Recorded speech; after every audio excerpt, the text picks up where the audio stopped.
Hi there, today I'm going to do cucumber raita and vegetable dhalcha.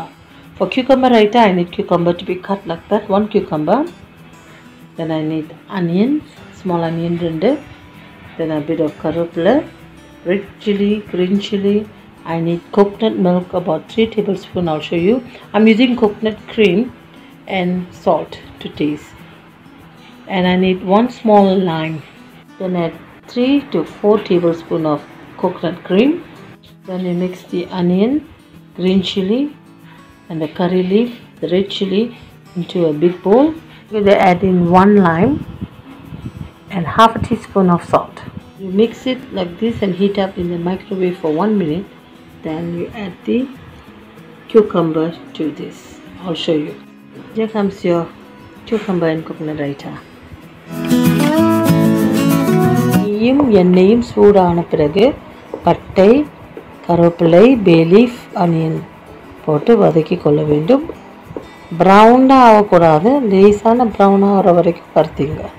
Then you add in 1 tablespoon of salt, vegetable biryani, 3 small onions cut into small pieces, 1 teaspoon turmeric powder, 2 teaspoon chili powder, bay leaf, கருவேப்பிலை, பட்டை, 2 தக்காளி பழம், பருப்பு 1 cup, நன்றாக மஞ்சத்தூள் 1 teaspoon, ஒரு அரை teaspoon உப்பு, 1 பச்சை மிளகாய் போட்டு வேக வைத்து இப்படி வைத்துக்கணும், தண்ணியாக இருக்கக்கூடாது. That's your mock meat, button mushroom, தேங்காய் பால் 1 கப், புளி கரைச்சல், carrots and potato, இஞ்சி பூண்டு paste, and you have cashew nut blended with 1 teaspoon of coconut. You take about 10 to 8 cashew nuts, you blend with 1 teaspoon of coconut. Mock meat, mushroom, potatoes, carrots எல்லாத்தையும் ஒன்றாக சேர்த்து இந்த பொரிந்து கொண்டிருந்த வெங்காயம் இஞ்சி பூண்டு பேஸ்டோட அதையும் சேர்த்து நன்றாக கிளற வேண்டும். நல்லா வதங்கக்குள்ள இந்த தக்காளி பழத்தையும் போட்டு வதக்கி கொள்ள வேண்டும். இந்த கோலையில் 1 கோலை தண்ணியை இதில் ஊற்றி let it boil. பிறகு இப்படி கொதித்து கொண்டு இருக்கும் பொழுது புளி கரைச்சலை ஊற்றவும்.